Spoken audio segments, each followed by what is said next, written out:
यशोदा। यदि आप व्याकरण के हिसाब से देखें, शाब्दिक अर्थ देखें तो कीर्ति ददात इति कीर्तिदा, ददात इति यशोदा, जो कीर्ति दे तो कीर्तिदा, और जो यश देवे वो यशोदा। और यश और कीर्ति का माने एक ही है। राधा और कृष्ण दोनों की माता के नाम का अर्थ एक ही है। यदि लाला लीलाओं की यशोदा यश प्रदान करे तो गोविंद कौन जाने, गोविंद को कौन पहचाने।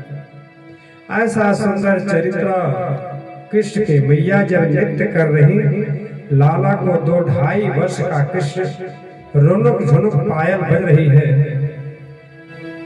अभी ब्रज में गोपियां, आज एक गोपी ने अपने गोविंद को देखने के लिए एक बहाना रचती है कि हम लाला का दर्शन कैसे करूं। अगर मैं कोई उलाहना लेके जाता हूं तो सासू माँ पहले जाती है उलाहना लेकर के, हम लोग जानने नहीं पाएंगे। इसलिए कोई ऐसा नाटक करती हूँ कि आज हम गोविंद का दर्शन कर लो। माता जी जो सासू माँ हैं वह चले गई मंदिर शिव जी का पूजा करने के लिए, और जितने घर के मटकी थी सारे मटकियों को फोड़ डाला, और फोड़ करके अपने अपने कमरे में बैठ गई। जब सासू माँ पूजा करके आई तो देखी पूरा दही का मटकी फूटा हुआ है। तो अपने बहू से पूछती हैं, ये मटकी किसने फोड़ा है? तो कहती है किसने फोड़ेगा, अरे जो यशोदा का लाला है ये आया था और फोड़ करके चला गया। मैया ने कहती है ठीक है, अगर मैं जाऊंगी उल्हन लेकर के, उल्हना लेकर के, तो बड़े लोगों से तो बड़ी बात हो जाएगी। इसलिए तुम लोग बच्चे हो, तुम लोग जाओगी तो कोई ज्यादा बात आगे नहीं बढ़ेगी, तुम लोग चली जाओ। ये लोगों का मन ही था मैं दर्शन कर लूं। और सारी गोपियां एक लाइन से यशोदा मैया के महल की ओर चल रही। जब जाने लगी, अब दूर से यशोदा मैया देख रही हैं कि आज ना सत्यनारायण का कथा है, ना कोई तीज व्रत है, ना चौथ व्रत है, कोई हमारे घर कार्यक्रम भी नहीं है। तो ये गोपियां कहाँ आ रही हैं? देख रहे हैं इन्हीं के महल की ओर चली आ रही है, चली आ रही है। अब पहुंच गई तो यशोदा मैया ने कहा, कहिए बहन क्या बात है? कहे सबसे पहले ये बताइए आप कि आपका लाला कहाँ है? कि मेरा लाला अंदर सो रहा है, जरा दिखाओ तो। और जब भगवान सामने आते हैं तो कहती हैं गोपियां कि हमारे मटकियों को फोड़ करके आए हैं, इसलिए हम और हम लेकर के आए हूँ। गोविंद ने कहा नहीं मैया, नहीं मैया, मैं कान पकड़ रहा हूँ, मैं जो मटकी नहीं फोड़ा हूँ, यह लोग झूठे कह रही हैं। आज कहते हैं एक न एक गोपियां और हल जो है लेते हैं। कहते हैं मैया बोले, मैं तुमको जो है बहुत से माखन मिश्री याद देता हूँ, तुम क्यों किसी के घर जाते हो मटकी फोड़ना माखन खाना? गोपियां कहती यही नहीं, अपने खाए तो खाए ही बंदरों को लुटाते हैं। जितने भी जीव रहते हैं सबको मक्खन लुटाते हैं, खिलाते हैं। मैया बोली शर्म नहीं है तुमको? तुम्हारे घर कितने माखन होते हैं? गोपी बोली आज तो नाराज है गई, लेकिन अगली बार से समझा देना। आज मैया ने कहा एक काम करो, तुम अपनी मटकी जो है ऊपर टांग देना, शिकहर होता ना, शिकहर पे टांग देना। गोपी ने कहा मैं ऊपर ही टांगती हूँ, एक दूसरे के कंधे पर चढ़ करके जो है मटकी को उतार लेते हैं। गोपियां हाथ जोड़ती हैं, गोपी गुजरिया सवरिया से बोल हाथ जोड़ी जोड़ के।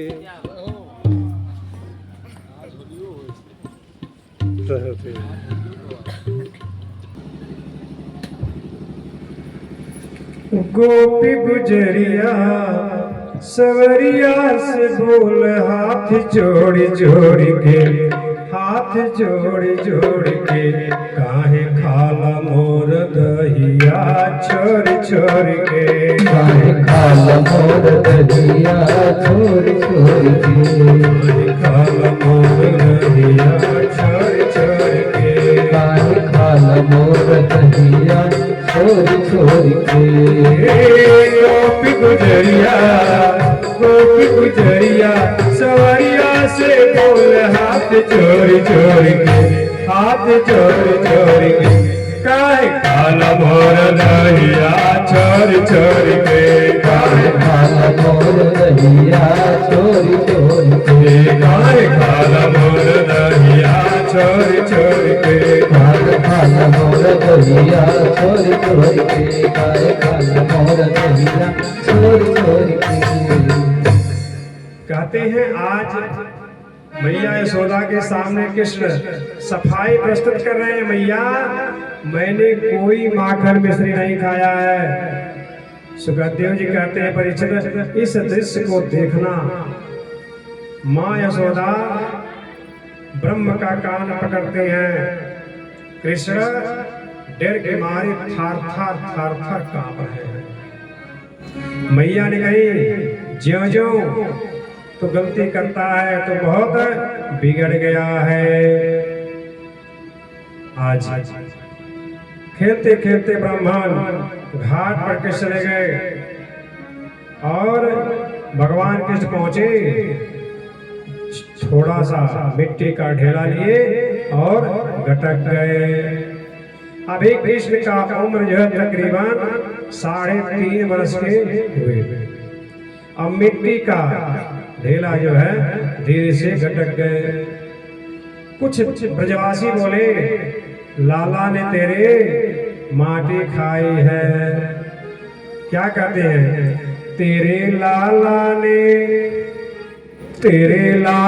ने ब्रज रज खाई, यशोदा सुन माई। तेरे लाला ने ब्रज रज खाई, यशोदा सुन माई। तेरे लाला ने ब्रज रज खाई, यशोदा सुन माई। तेरे लाला ने ब्रज रज खाई, यशोदा सुन माई। जय श्री राधे।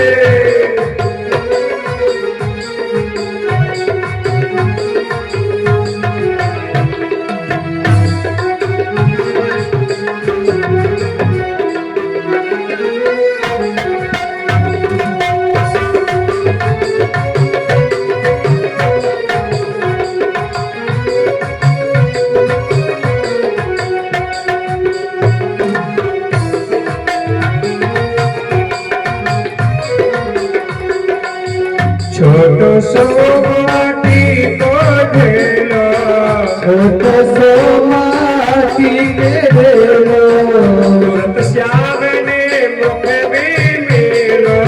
तुरंत श्याम ने मुख में ले लो। छोटो सो माटी को ढेलो, छोटो सो माटी के ढेलो, तुरंत श्याम ने मुख में ले लो। तुरंत श्याम ने मुख में ले लो। यानी गटकाई यशोदा सुन माई। यानी गटकाई यशोदा सुन माई। तेरे लाला ने ब्रज रज खाई यशोदा सुन आई। लाला ने माटी खाई यशोदा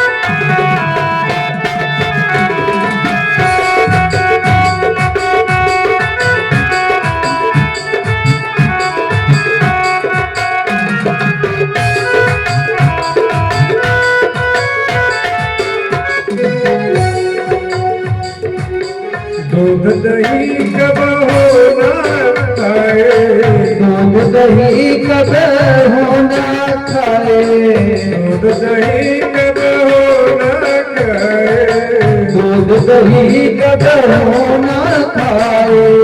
यो लाला तने माटी खाए, यो लाला तने माटी खाए, यो लाला तने माटी खाए, यो लाला तने माटी खाए। यशोदा सन रही सखी यशोदा सुन पाए। तेरे लाला ने माटी खाई यशोदा सुन माई। तेरे लाला ने माटी खाई यशोदा सुन पाए। तेरे लाला ने रज खाई यशोदा सुन माई। तेरे लाला ने माटी खाई यशोदा सुन माई। तेरे लाला ने माटी खाई यशोदा सुन माई। तेरे लाला ने माटी खाई यशोदा सुन माई। जय जय श्री राधे श्याम। सुखदेव जी बोले परीक्षित,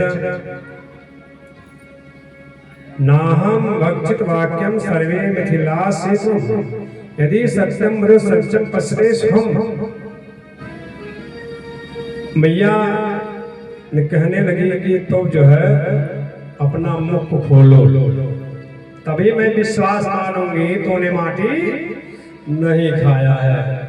अब भगवान ने जब मुख को खोलते हैं तो उनके मुख में सूर्य चंद्रमा ब्रह्मांड 14 प्रकार के लोग कृष्ण के मुंह में सब दिखाई दे रहे हैं। यहाँ तक कि ब्रजमंडल में जितने सब लोग हैं पेड़ पौधे सब दिखाई दे रहे हैं। महल के द्वार भी मैया लाला के मुख में देख रही हैं। कृष्ण मुंह खोल लगे सब देख रही हैं। मैया ने सोचा मैं सपना देख रही हूँ कि सचमुच में देख रही हूँ। फिर बोले मैं सपना देख रही हूँ, न मेरी बुद्धि खराब हो गई है और न कोई देवता की माया है कि मेरे लाला भगवान दिखे। ही भगवान जी, मैंने आपका कान पकड़कर बहुत बड़ी गलती की। माँ समझ गई है भगवान है। कन्हैया ने सोचा मैया ने यदि भगवान मान लिया तो अलमारी में बंद कर देगी, मीठा देगी और ताला मार देगी। वैष्णवी विनो मायाम पुत्र स्त्रे मैं भी हूँ। वैष्णवी माया को आदेश कर दिया कि माँ के अंदर जो भगवान का रूप ऐसे प्रकट हो रहा है, मुझको भगवान समझती है, उसकी मति भूल जाए। कन्हैया बोले कछुना सपनों देखो मैया, मैं कहाँ भगवान हूँ। मैया से बोले मैंने माटी थोड़ी खाई, मैंने तो ब्रज रज खाई। माँ यशोदा को ब्रह्मांड दर्शन कराया। ऐसे कृष्ण एक कृष्ण का अद्भुत चरित्र है, इसका कोई वर्णन नहीं कर सकता। कहते हैं भगवान सचमुच में माटी नहीं खाए थे और उनके हाथ में ढेला भी था, मुख में चला ले गया। अब बताइए भगवान ने सोचा हमने कितने दिन के बाद अपने पत्नी से बात नहीं कर पाए हैं, क्योंकि पृथ्वी माता भगवान की पत्नी है ना। समुद्र वसने देवी पर्वत स्थल मंडले विष्णु पत्नी नमस्तुभ्याम पाद स्पर्श क्षमे। यानी विष्णु की पत्नी है पृथ्वी माँ, कृष्ण ही विष्णु है। सोचने लगे मैं अपनी पत्नी से थोड़ा बात कर लूं, इसलिए उठा करके भगवान अपने सामने बात कर रहे। उतने में ही सब लोग देख लिए और तुरंत भगवान ने सोचा कोई देखने ना पावे, अपने मुख में रख लिए। आज मैया ने बिना प्रेम रीझे नहीं नटवर नंद किशोर। आप कितना भी यज्ञ करिए, कितना भी अनुष्ठान कीजिए, कितनी भी बड़ी तपस्या करिए, पर जब तक मन में प्रेम नहीं होगा, मन में विश्वास नहीं होगा, तब तक कुछ होने जाने वाला नहीं है। गोविंद तो केवल प्रेम से मिलता है। गोविंद की प्राप्ति का साधन तो केवल प्रेम है। इसलिए जीवन में प्रेम को बढ़ाओ। गोविंद से मिलने का प्रेम ही प्रधान है, अमर भक्ति है। जो भी गोविंद से मिलने का अमर भक्ति करेगा उसे परमात्मा मिल जाएगा। एक आकर्षण और हो, प्रेम का एक विशेष अनुरक्ति होती है। प्रेम की और प्रेम जब आता है तो दुनिया फीकी लगने लगती है। दुनिया अच्छा नहीं लगता है जब प्रेम उमड़ता है। यशोदा मैया के घर में सैकड़ों दास दासियां हैं, जिसके घर में 9 लाख गाय हैं। बाबा जी 9 लाख गाय। गायों के लिए क्या 5000 नौकर नहीं होंगे सेवा करने के लिए? यशोदा जी हवेली में 85 चौक हैं और एक चौक में 10,000 गाय खड़ी हो सकती है। इतना बड़ा चौक है उनका, इतना बड़ा एक चौक है। अनुसार लगाओ उनका महल कितना बड़ा होगा। एक चौक में 10,000 गाय खड़ी हो सकती है और 85 चौक है। लेकिन मैया यशोदा कृष्ण की सेवा कितनी नौकर से नहीं कराती हैं, अपने स्वयं करते हैं। अब लाला को दूध पिला रही हैं, कन्हैया को अपना दूध पिलाती हैं। और तो सज्जनों कन्हैया जिस माखन को खाते हैं, यशोदा अपने हाथ से दही भी खिलाती है, माखन भी खिलाती है। ये बात बिल्कुल सत्य है। जिस माता ने बचपन में पुत्र की सेवा अपने हाथ से की है, वही बालक अपने माँ का सेवा करेगा। आजकल की माताएं जानते हैं, ज्यों ही बालक जन्म लेगा डिब्बे का दूध पकड़ा देंगी और घर वालों से कह देंगी कि हमको जो है दूध नहीं होता है। यानी उनका शरीर का सुंदरता खत्म हो जाएगा बच्चों को दूध पिलाने से। अरे पहले की माताएं कैसे थी? बच्चे का सेवा करते थे, बच्चों को प्यार करते थे। लेकिन आजकल के कुछ बहनें कुछ हैं कि अपने शरीर को सुंदर बनाने के लिए अपने बच्चों का सेवा नहीं करते हैं। डिब्बे का दूध पकड़ा देते हैं और डिब्बे का दूध बच्चा पीता है। अब आप ही विचार करिए, जो बच्चा डिब्बे का दूध पिएगा वो अपनी माँ का सेवा करेगा? बिल्कुल नहीं। आज यशोदा मैया अपने पुत्र को दूध पिलाती है, मक्खन खिलाती है, खूब प्रेम से सेवा करती है। एक जगह है गांव में भगवान का पूजा करना चाहिए। आज हर जगह भगवान का मंदिर बना हुआ है। कहीं भी भगवान का मंदिर हो आप प्रणाम जरूर करें। यशोदा कन्हैया को अपना दूध पिलाती है।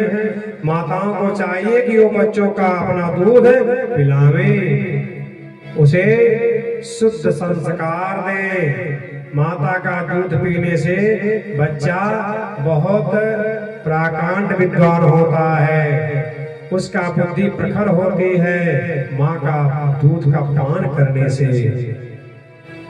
देखो, मनसा वाचा कर्मणा 3 प्रकार के भक्ति होती है। यशोदा जब दही भिगो रहे थे और मन में सोच रही है लाला की लीला, माखन खाएगा, उड़ी कैसे कैसे नाच रहे, कैसे कैसे सबको घर में खिला रहे हैं, सोच रही हैं। मन की वाणी कृष्ण को कथा की गान कर रही हैं और हाथ में लाला की सेवा दही हो रही है, दही मंथन कर रही है।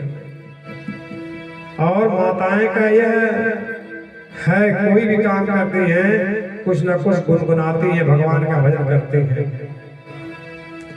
मैया बोले, कन्हैया ने कहा मैया बड़ी जोर से भूख लगी है, माखन दे दो ना मैया खाने के लिए। मैया ने कहा अभी देती हूँ, पहले घर का कुछ काम कर लूं। मैया लाला को दूध का पान कराने लगी तो देखी जो है आग पर दूध उबलने के लिए रखी थी और दूध जो पान मारने लगा। अब दूध को जब देखी मैया और लाला को नीचे उठा करके दूध को संभालने चली गई। भगवान ने सोचा दूध बड़ा है कि मैं बड़ा हूं? दूध बड़ा है कि मैं बड़ा हूँ। भगवान तुरंत जितनी मटकियां थी सब फोड़ डाले। बड़ी बड़ी मटकियां में दूध रखा था, कुंटल कुंटल भर दूध, सारे दूध को भगवान पलट दिए, सब फूट गया। जैसा ही मैया भगा गुस्सा के मारे गुब्बारे जैसा मुंह फूल गया गोविंद का और सारे मटकियां फोड़ डाली। संसार में 2 ही हठ सबसे विचित्र होते हैं, एक बाल हठ और दूसरा है, मैं बताऊं, बालकों का हठ बड़ी विचित्र होती है। बालक यदि अपनी बात पर अड़ जाए तो उस काम को करके ही मानता है। अब दूसरी हट आपसे बात करें, आ जाए तो कह माने। कन्हैया मचल गए। सूरदास के शब्दों में सुनिए कितनी सुंदर धमकी दे रहे हैं यशोदा को।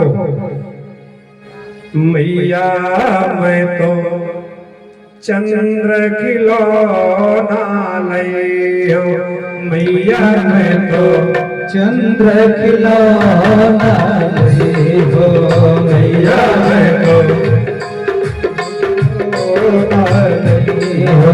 मैया मैं तो चंद्र खिलौना लइयो, मैया मैं तो चंद्र खिलौना लइयो।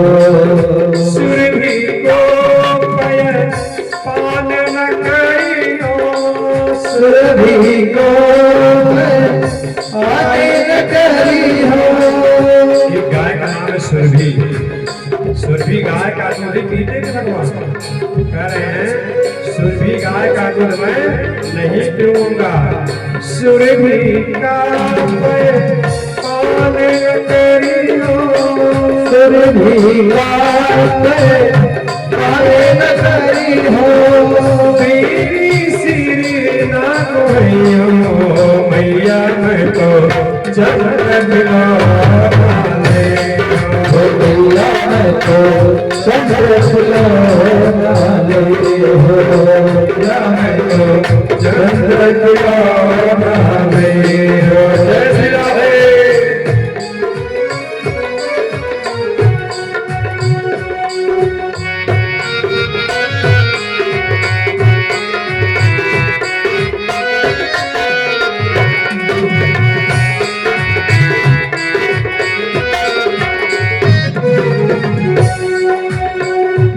हो लोटिया वही तेरी गोद लाई हो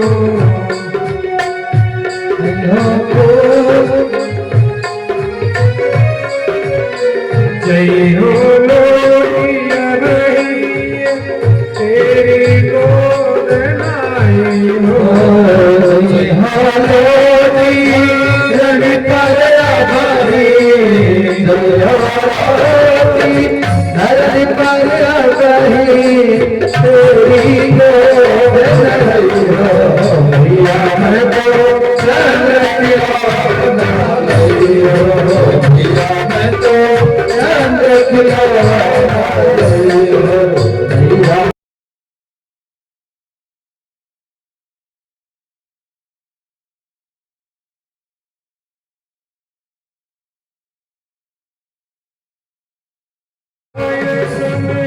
जावे यशोदा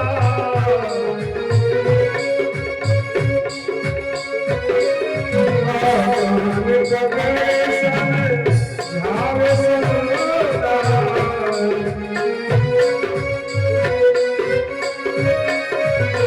बलदेव नाही सुनई हो मैया मैं तो जगत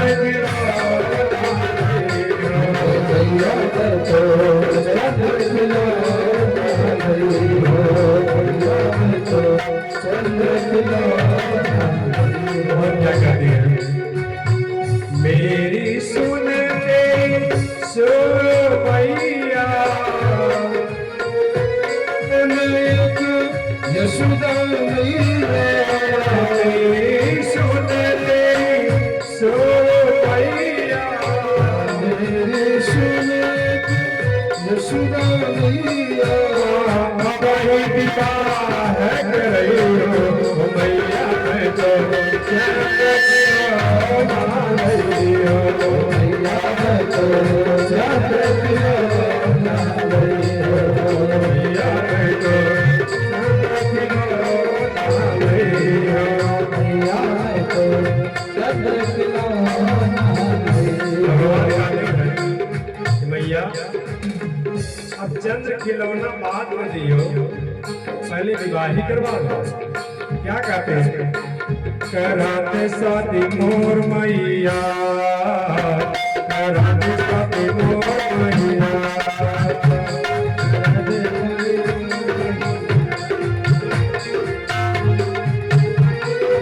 जोड़ी रखवाली मत चेहरा सजा दे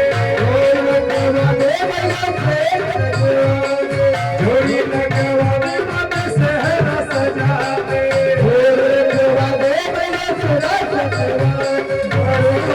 मैया करद शादी मोर मैया करद शादी मोर मैया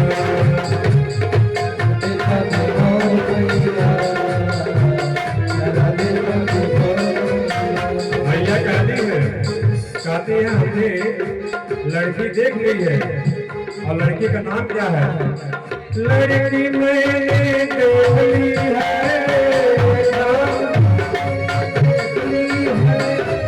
नाम जिसका राधा है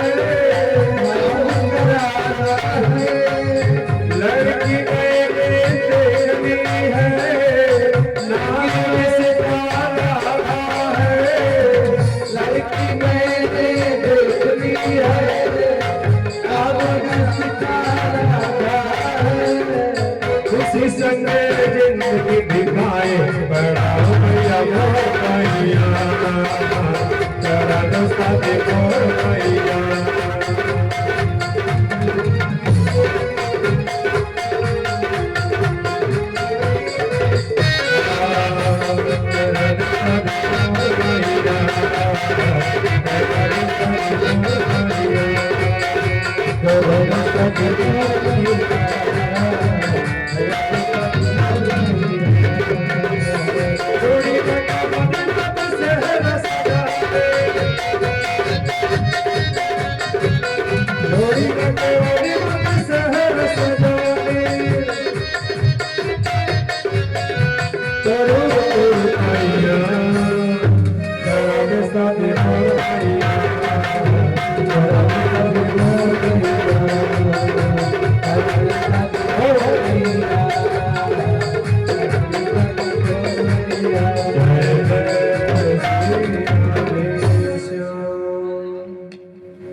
कहते हैं मैया हम सुर भी गाएगा दूध नहीं पीऊंगा, माथे गजरा नहीं गुथाऊंगा। भगवान ने देखा ये धमकी भी काम नहीं कर रही है। कन्हैया बोले या तो हमें चंद्रमा दे दो या तो हमारे पास एक बात ऐसी है, सुना दिया तो चंद्र खिलौना नहीं देंगे। मैया तो सबकी बात में सुना दे, मैं चंदा नहीं दे दूंगी। मैया ने कहा मैं शादी ही करा दूंगा तुम्हारा।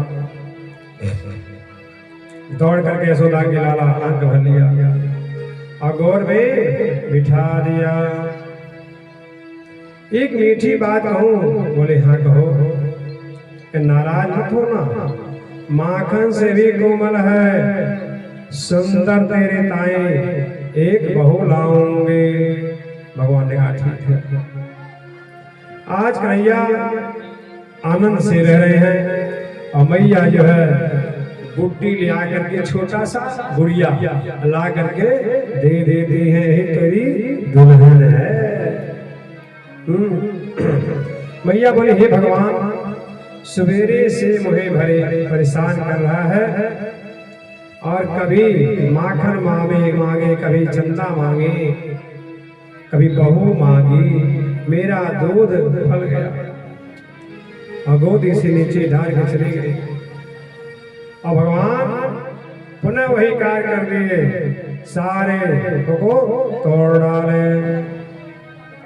मैया ने गुस्सा से छड़ी उठाई और दौड़ाने लगी और दौड़ा कर जब पकड़ ली एक उखल में बांधने लगी। और उखल में जब बांधने लगी तो 2 अंगुर रस्सी कम पड़ जाता। आज नारायण की कृपा ऐसे कहते हैं उस खुल में बधे हुए हो,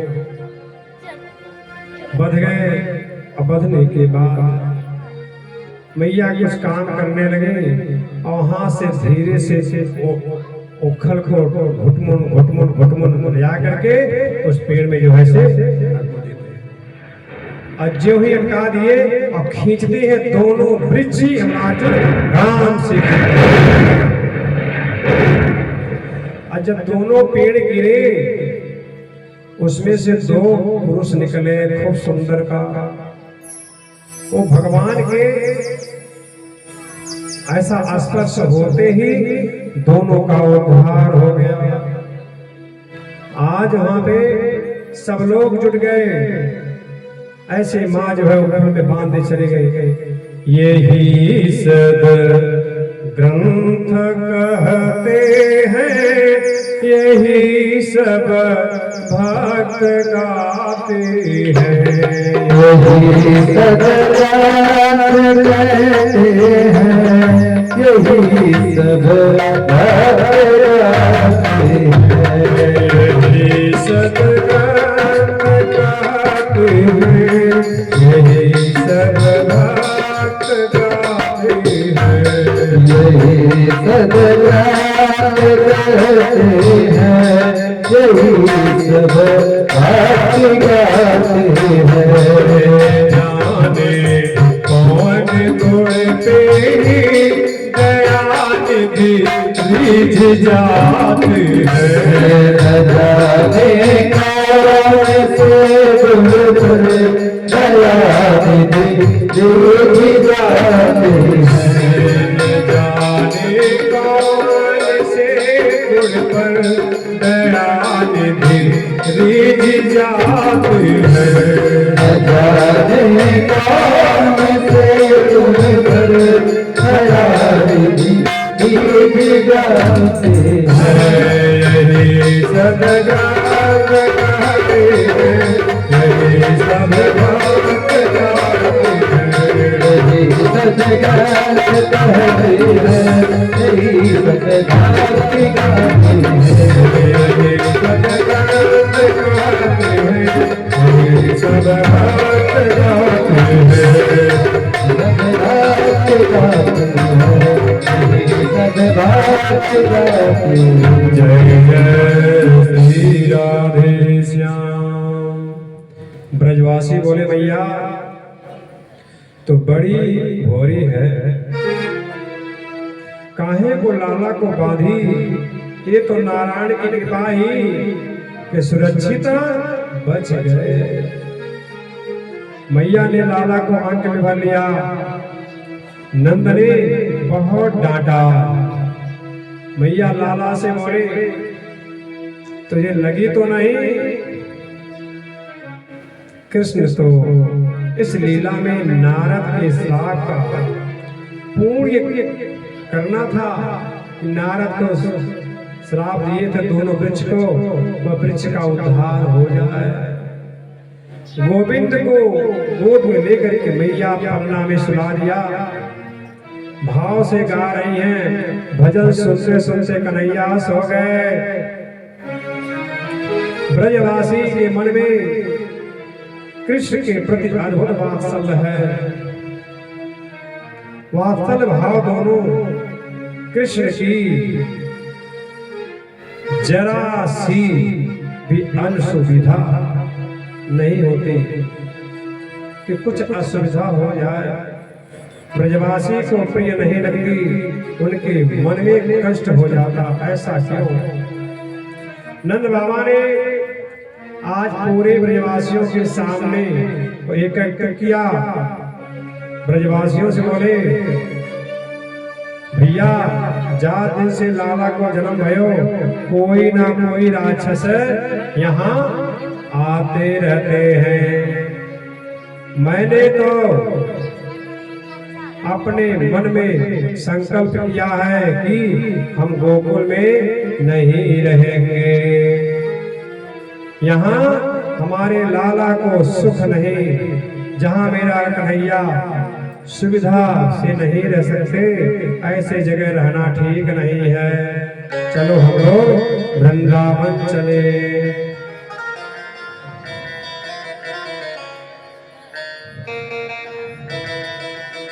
जरा वृंदावन चल कर के देखो, श्याम गैया चराते मिलेंगे। जरा वृंदावन चल कर तो देखो, श्याम गैया चराते मिलेंगे। जरा वृंदावन चल कर के देखो, श्याम गैया चराते मिलेंगे। जरा वृंदावन चल कर तो देखो, श्याम गैया चराते मिलेंगे।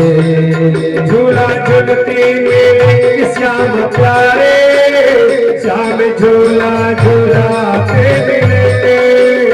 झूला झूलते मिलेंगे श्याम प्यारे, श्याम झूला झूलाते मिलेंगे। जरा वृंदावन चल कर के देखो, जरा वृंदावन चल कर के देखो, श्याम गैया चराते मिलेंगे। चल के वृंदावन देखो, श्याम गैया चराते मिलेंगे। जय श्री राधे।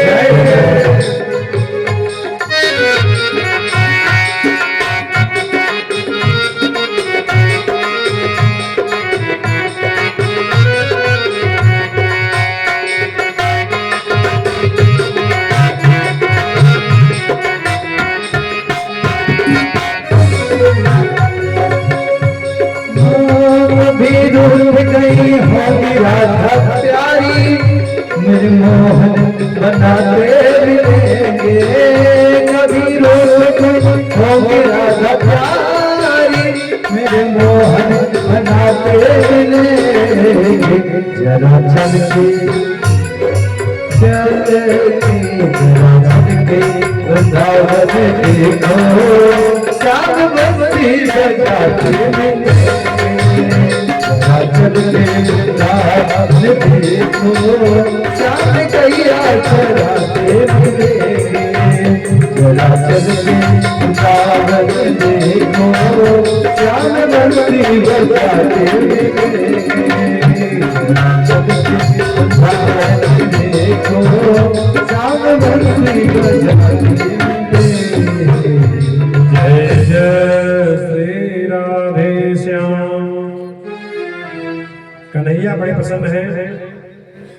आज उनको बछड़े चराने का अनुमति मिली। ना जाने कंस को कैसे विदित हो गया कि ये सब कृष्ण को लेकर के वृंदावन आ गए। इसलिए कंस ने कृष्ण को मारने के लिए एक विशाल राक्षस को भेजा। उस राक्षस का नाम है वत्सासुर। बछड़े के रूप में आया और भगवान श्री कृष्ण के बछड़े में मिल गया। कन्हैया ने बलराम से कही, देखो आप फिर कहेंगे कि पहले नहीं बताया। बछड़ों के बीच में एक असुर दानव आ गया है। ये हमारी बछड़ा को इधर से उधर मार रहा है, कंस ने भेजा है। गोविंद ने बलराम को इशारा किया करके उस असंख्य बछड़ों के बीच में बलराम जी पहचान गए और उसका दोनों पैर पकड़े और पैर पकड़ करके ऐसे झपटे उसका प्राण पखेरु हो गया। एक और राक्षस भेजा कंस ने कृष्ण को मारने के लिए, बकुले के रूप में आया। बकुला से होता है, बकुले के रूप में आया और उसका नाम है वत्सासुर। ये भी कृष्ण को मारने के लिए दौड़ा, लेकिन मेरे प्रभु ने उसका भी उद्धार कर दिया। बकासुर खांड का प्रतीक था। आपने कभी बकुले को देखा हो? वो नदी में एक पैर से खड़ा होता है और दूर से देखने में ऐसा लगता है कि कोई बहुत बड़ा ऋषि है। हाँ, कोई बहुत बड़ा ऋषि महात्मा बैठा है, लेकिन एक पैर से खड़ा रहता है। कोई भजन थोड़ी है, कोई भक्ति थोड़ी है, उसका ध्यान तो केवल उस मछली पर है।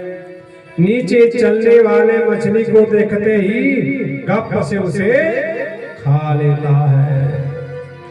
ऐसे विचार जिसके संसार के प्रति अक्सर है और दिखाई में जो भक्ति का स्वरूप परिवर्तित करता है, वही बकासुर है। यानी जिसके इंद्रियों का भरण पोषण किया, भक्त का आश्रय लेकर के उस पाखंड को हम लोग पाप कहते हैं। मेरे गोविंद ने उस बकासुर का भी आज उद्धार कर दिया। आप दोनों भाइयों में बंटवारा हुआ। क्या बंटवारा हुआ? बलराम जी बोले, मैं तो गैया चराएंगे और कन्हैया जो है बछड़ा चराएंगे। कृष्णं वैष्णव देवं वत्सासुरः।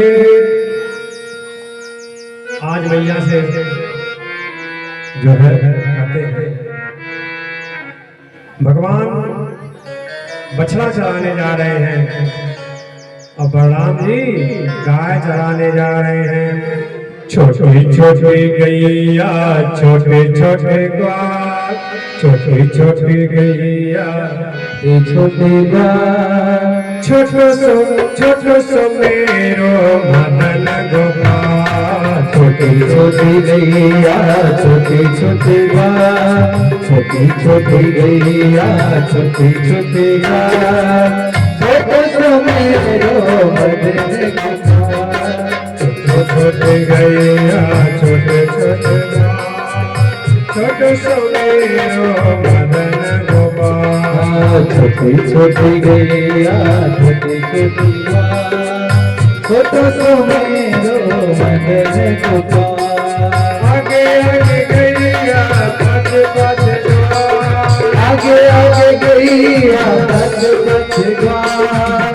आगे आगे गैया, पाछे पाछे ग्वाल। आगे आगे गैया, पीछे पीछे ग्वाल। पीछे में मेरो मदन गोपाल। पीछे में मेरो मदन गोपाल। छोटी छोटी गैया, छोटे छोटे बाल, छोटी छोटी गैया छोटे छोटे बाल, छोटे सो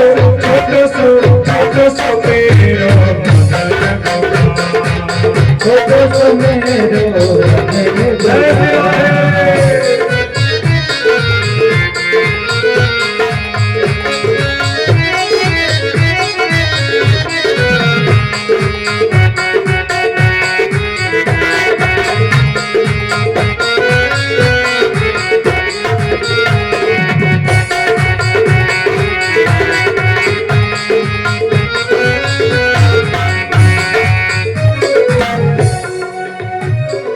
काली काली गैया गोरे गोरे बाल, काली काली गैया गोरे गोरे बाल, काली काली गैया गोरे गोरे बाल। सावन है मेरो मदन गोपाल, सागर है मेरो मदन गोपाल। छोटी छोटी गैया छोटे छोटे बाल, छोटी छोटी गैया छोटी छोटी बाल, छोटे छोटे मेरो मदन गोपाल। छोटी मेरो छोटे छोटे बाल, छोटे मेरो मदन गोपाल। छोटे मेरो मदन गोपाल, छोटे मेरो मदन गोपाल। जय जय श्री राधे श्याम। आज कंस ने जिस विचित्र राक्षस को भेजा है उसका नाम है अघासुर। अघ माने होता है पाप, अघ माने होता है पाप, और पाप का जो मूर्तिमान स्वरूप है उसका नाम है अघासुर। अघासुर अजगर का रूप लेकर के आया है। कंस ने उसके कह दिया कि आप बिल्कुल चिंता नहीं करें, बस मैं जाता हूँ और जा करके कृष्ण को मार करके आता हूँ। अब अघासुर इतना लंबा अपना शरीर किया और उसका एक मुख जो तलवा था ऊपर और एक तलवा नीचे फैला दिया। सारे ग्वाल वाल देख रहे हैं, बहुत सुंदर गुफा है, चलो देखिए इस गुफा में क्या क्या है। तो कुछ पहुंच गए ग्वाल वाल, सब लोग देखे उसके बड़ी बड़ी दांत। लोगों ने कहा ये क्या है? अरे ये खूंटी है, ये हम लोगों को कपड़ा टांगने के लिए खूंटी बनाया गया है, चलो अपना अपना कपड़ा निकाल करके टांग दो। अब उसके दांत में सब लोग अपनी अपनी कपड़ा निकाल करके टांगने लगे। और उसकी जो शरीर थी जैसे गद्दे पे चल रहे मखमल की गद्दे पर, ऐसे उसका जो मांस दब रहा था। सब लोग कह रहे थे बहुत बढ़िया मखमल का गद्दा है। अरे देखो तो सही, ये हम लोगों के लिए व्यवस्था बनाया गया है। अब सारे ब्रजवासी सब अंदर पहुंच गए। भगवान जो है देख रहे हैं कोई नजर नहीं आ रहा है, कहाँ चला गया। जब ध्यान लगाए कि सब लोग उस अजगर के पीठ में चले गए हैं। भगवान जब देखे हमारे सारे भक्त चले गए हैं तो हम क्यों बाहर रहूं। भगवान भी उनके पेट में चले गए। अघासुर जान लिया जिसको मैं मारने आया हूं वो तो अब आ गया है, अब अपना मुख हम बंद करें। और अपना मुख जो ही बंद करता है भगवान अपना शरीर इतना फुलाते हैं कि उसका जो है पेट फट जाता है और प्राणांत हो गया। भैया ये कोई राक्षस तो ना वो हमें खा जाए। कहते हैं मेरे गोपाल इशारा करके, अरे नहीं ये तो मर गया। यानी भगवान चींटी के बराबर भी अपना शरीर बना सकते हैं। और बहुत बड़े हाथी का भी शरीर बना सकते हैं। परीक्षित कहते हैं आज होने वाली बात को 1 वर्ष के बाद ब्रजवासी लोग ने कहा मेरे समझ में नहीं आए। सुखदेव जी ने कहते राजा नरकासुर को मारकर प्रभु आए।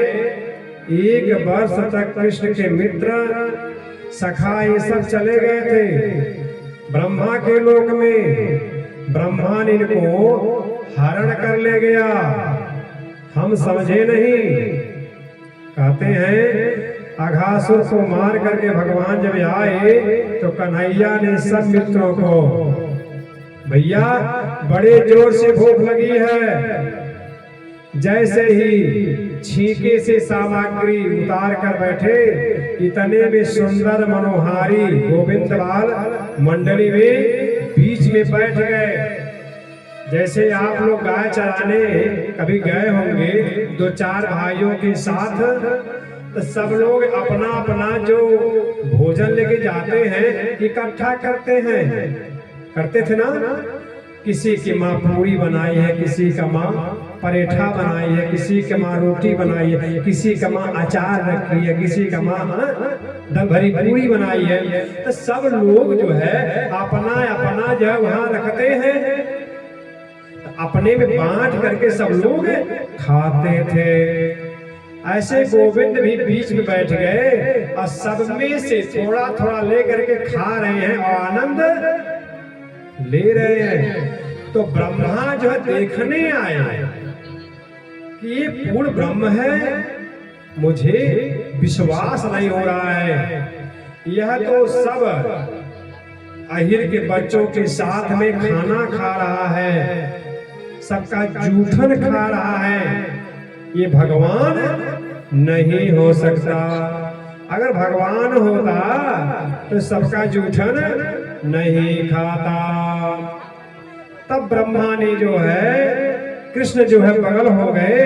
ब्रह्मा सारे ग्वाल बालों को चुरा कर लेके चले गए। जब कृष्ण को पता लगा हमारे ग्वाल बाल नहीं है तो माया से ग्वाल बाल तैयार कर दिए। अपने अपने घर सब लोग समय से गए। किसी माँ को किसी पिता को यह नहीं पता चला कि ये हमारी गाय नहीं है, ये हमारे घर के सदस्य नहीं है। कोई गोपियां नहीं पहचान पाई कि हमारे पति नहीं है। भगवान माया से बना दिया। ब्रह्मा जो है साल भर के बाद फिर आए पता लगाने, देखे तो कैसे चल रहा है। देखा वैसे सब ग्वाल बाल पड़े हैं, गाय चल रही हैं। उधर फिर ब्रह्मा जाते हैं अपने यहाँ, देखते हैं तो एक कमरे में सब गाय ग्वाल बाल सब बंद है। ये सोच रहे हैं नीचे भी ग्वाल बाल है, हमारे यहाँ भी है, ये कुछ चक्कर समझ नहीं आ रहा है। तो जब ब्रह्मा एक बार ऊपर जाए कोई नीचे आवे तो कृष्ण ने सोचा अब इनका भी अहंकार था दूर कर दे। कृष्ण पहुंच गए ब्रह्मलोक में और जो दरबान थे उन लोगों से कह दिए कि मैं ब्रह्मा हूं, आ गया हूं और किसी दूसरे ब्रह्मा को आने मत देना। भगवान गए अपने ग्वाल बालों को छुड़ा करके भेज दिए, अपने कुर्सी पर बैठ गए। अब ब्रह्मा फिर आए अपने आसन लेने के लिए तो दरबान ने कहा हम नहीं जाने देंगे, तुम कौन हो? दरबान से कहने लगे अरे मैं ब्रह्मा हूं, मुझे अंदर जाने दो। द्वारपाल ने कहने लगे नहीं जाने देंगे, हमारे ब्रह्मा अंदर बैठे हैं, तुम कौन ब्रह्मा हो? ब्रह्मा ने कहा ये तो बड़ी चिंता हो गई, हमारा भी आसन कोई छीन लिया, कोई कब्जा कर लिया। अच्छा ठीक है, हम उस ब्रह्मा का दर्शन करना चाहते हैं। जब पहुंचते हैं तो बंसी लेकर के कन्हैया बैठा है। ब्रह्मा ने कहा हमसे बहुत भारी गलती हो गई, हमारी गलती को क्षमा कर दो। लाला आज ग्वाल बाल मंडली बीच मदमंगल बैठा है, सभी लोग सखा अपने अपने घर भोजन करा रहे हैं। आज कन्हैया जो है सब लोगों के साथ आनंद से रह रहा है। जितने बछड़े को ब्रह्मा ने चुराया था बिल्कुल सब लोग वापस चले आए। वही सारी बात जा करके अपने अपने घर बताने लगे।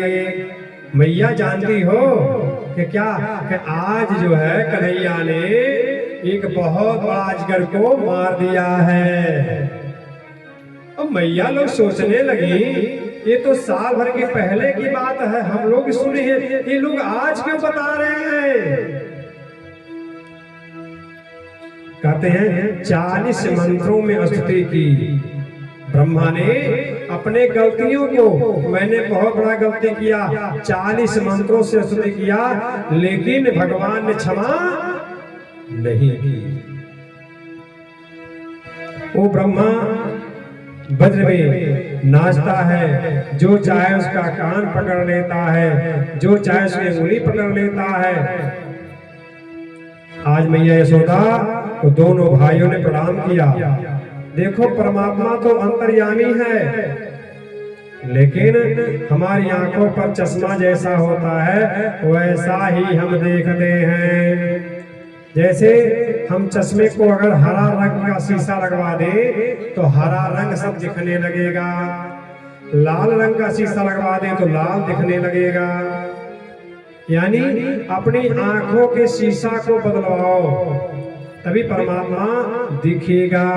अंदर बैठा है परमात्मा, हर आत्मा परमात्मा वैसा है सबकी आत्मा में, लेकिन उसको निकालने के लिए अपने अंदर की चश्मा को बदलना पड़ेगा। यशोदा बोली लाला आज क्या बात है। कन्हैया बोले भैया दाओ भैया गाय चराए जाए, मैं बछड़ा चराने जाऊं, ये मुझे समझ में नहीं आ रहा है।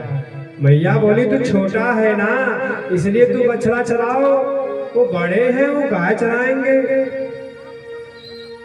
गोविंद ने कहा बिल्कुल नहीं, ये मुझे समझ नहीं आ रहा है, अब मैं भी गाय चराऊंगा, मैं भी बड़ा हो गया हूं। आज भगवान गाय चराने जाते हैं और बलराम जी बछड़ा। कृष्ण जी कहते हैं हम नाच राउर राउर गैया, सुना जसोदा मैया, हमें मथुरा जाना है। हम नाच राउर गैया, सुना जसोदा मैया, हमें मथुरा जाना है।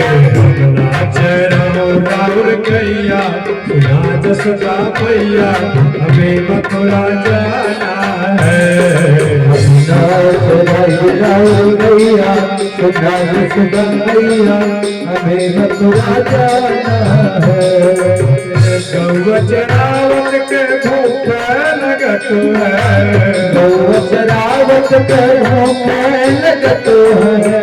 गौ चरावत के भूख लगत है, गौ चरावत के भूख लगत है। काहे ना गजवलो मलैया, सुना जसोदा मैया, हमें मथुरा जाना है। नाच राउर गैया, सुना जसोदा मैया, हमें मथुरा जाना है।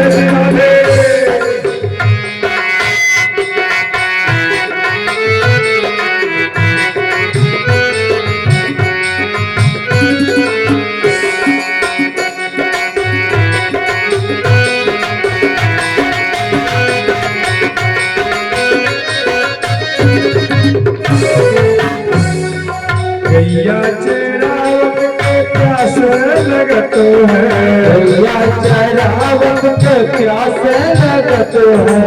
गैया चरावत के प्यास लगत है, गैया चरावत के प्यास लगत है। काहे ना काहे नाग जवलो सुरैया नाग सुधा मैया मैं मथुरा जाना रैया सुनाज सदा मैया हमें मथुरा जाना है।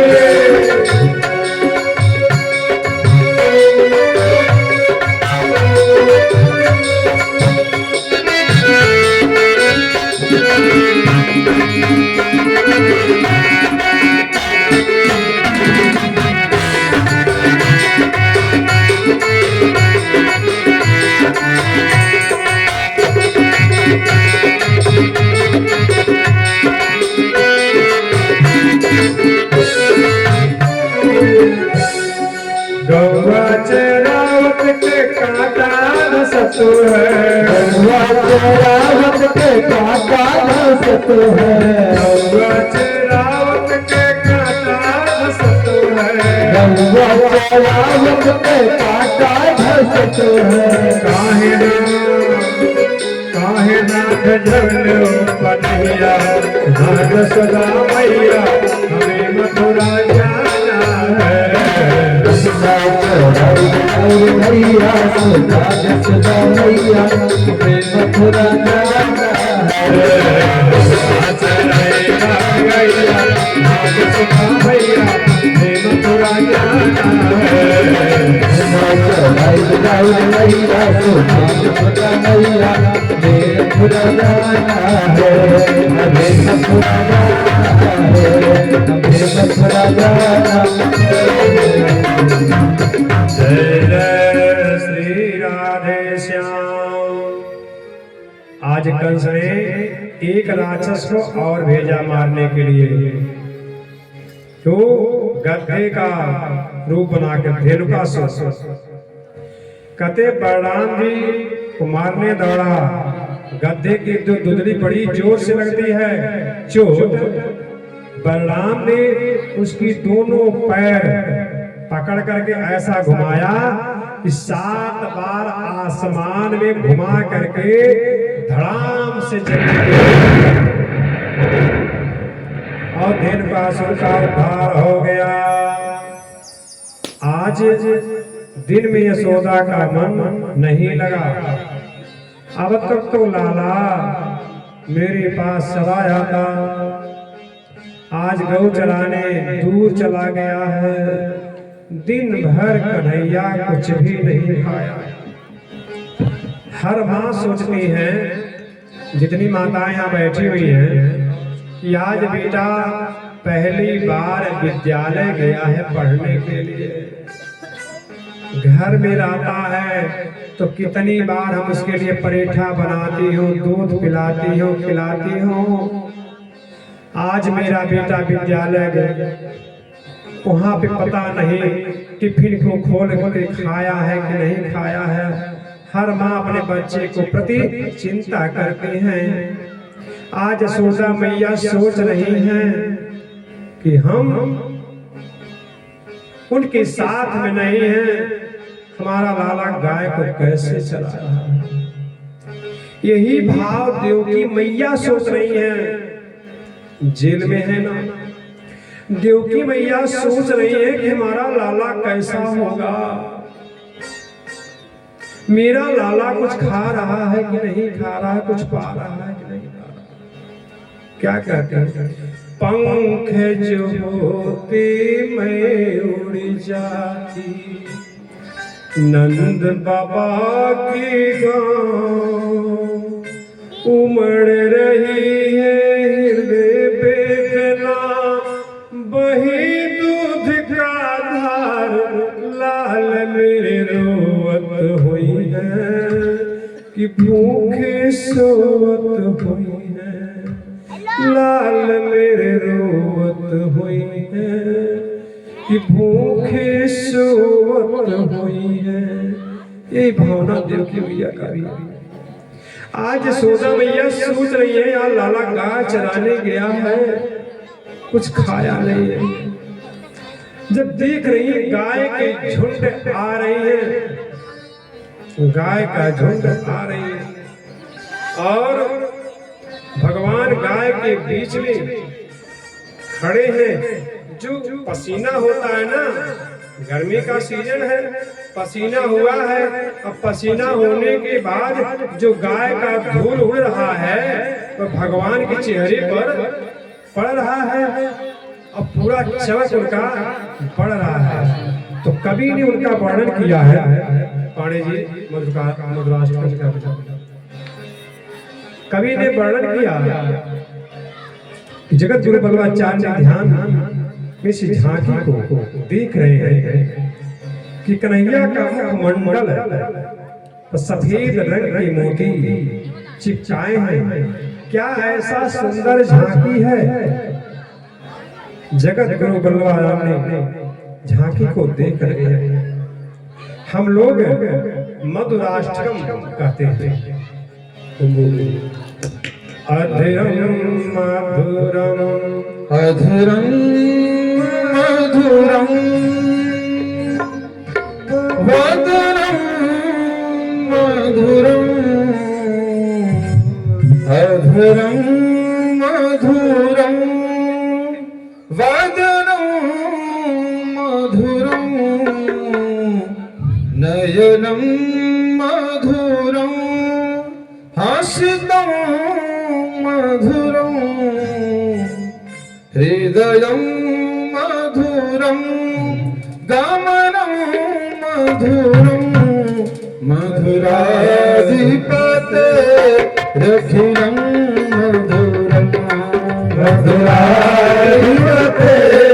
रखिलं मधुरं मधुराधिपते रखिलं मधुरं मधुराधिपते रखिलं मधुरं वचनं मधुरं चरितं मधुरं वचनं मधुरं चरितं मधुरं वचनं मधुरं भवितं मधुरं चरितं मधुरं भवितं मधुरं मधुराधिपते रखिलं मधुरं मधुराधिपते रखिलं मधुरं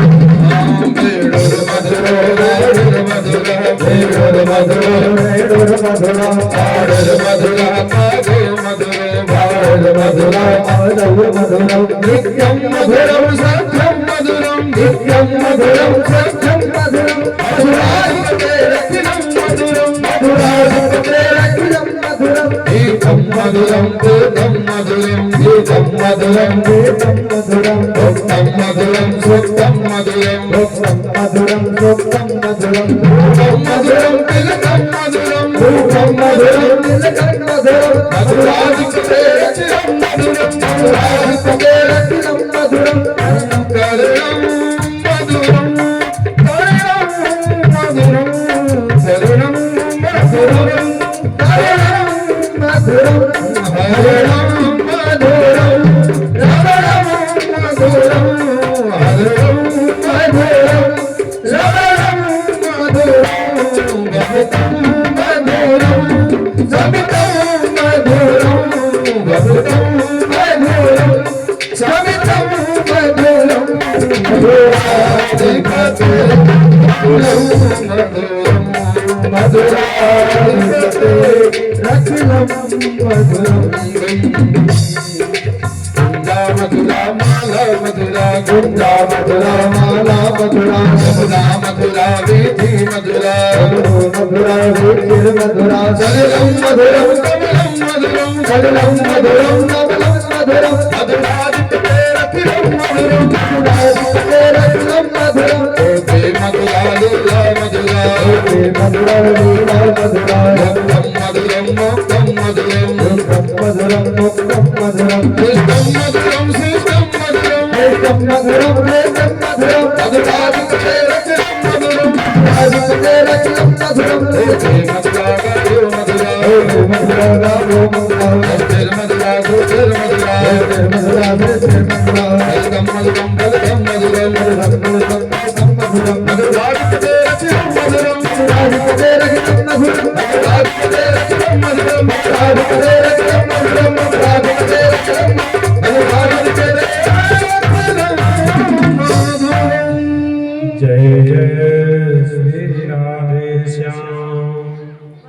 यानी भगवान के पूरा अंग का वर्णन किए। भगवान का हर अंग मधुर है, मने मुख से लेकर के पैर तक सब मधुर है। जैसे गोविंद अपने महल के द्वार पर पहुंचे, मैया ने लाला से मिलन किए और आरती करे।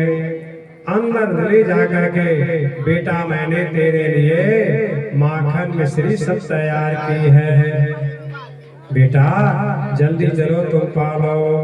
मैया यशोदा कहती है, कृष्ण बलराम को मेरी दाहिनी बाईं दोनों आंखें हैं। बाल कृष्ण पलंग पर सो रहे हैं, मैया उन्हें कहानी सुनाती है। कहते हैं बिना कहानी सुनको उनके बिना सुने उनको नींद नहीं आती थी, रोज कहानी सुनते थे। विकुलोन्दोषितां कृष्णः कृष्णाहितान् विभो तस्यां विशुद्धमच्छिन्दो सर्पं तदस्तुवासयः। मेरे गोपाल रात्रि में विचार कर रहे हैं कि मैं किस बन करके यहाँ क्यों आया, ब्रजमंडल में कृष्ण बन करके मेरा आने का कारण क्या है, क्योंकि मैं ब्रजवासियों के संकट को दूर कर सकूं, ब्रजवासी के कष्ट को मैं निवृत्त कर सकूं। भगवान सुखदेव कहते हैं, परमात्मा का अवतार लेने का एक ही उद्देश्य होता है, भक्तों का आनंद कैसे मिले, हर भक्तों को आनंद पहुंचाएं, ऐसा मन में विचार आया। यमुना जी के कहते हैं भक्तों का, और कालिया नाग कहते हैं इंद्रियादि को। भक्त रूपी यमुना में जब इंद्रियादि रूपी कालिया नाग आता है तो भक्ति रूप यमुना प्रदूषित हो जाती है, गंदी हो जाती है। आज कन्हैया ने मन में निश्चय किया कि मुझे कालिया नाग निकालना है, कालिया नाग को जमुना से बाहर निकालना ही होगा। लेकिन कैसे, अथाह जल है, ऊपर उठ करके जाने वाला पक्षी, यदि कालिया के ऊपर से निकल जाए तो कितने पक्षी सब गिर करके मर जाते थे। 101 फंड है उसके पास, ऐसा कालिया नाग उसमें रहता है, विशाल उसका महल है, बड़ी भारी उसकी सेना है। यमुना जी का जल एक बहुत बड़े दायरे में रुका हुआ है, जिसको हम बोलते हैं हृद, और हृद को ही ब्रज भाषा में हम हृद कहते हैं, इसलिए उसे काली दह बोलते हैं। थोड़ा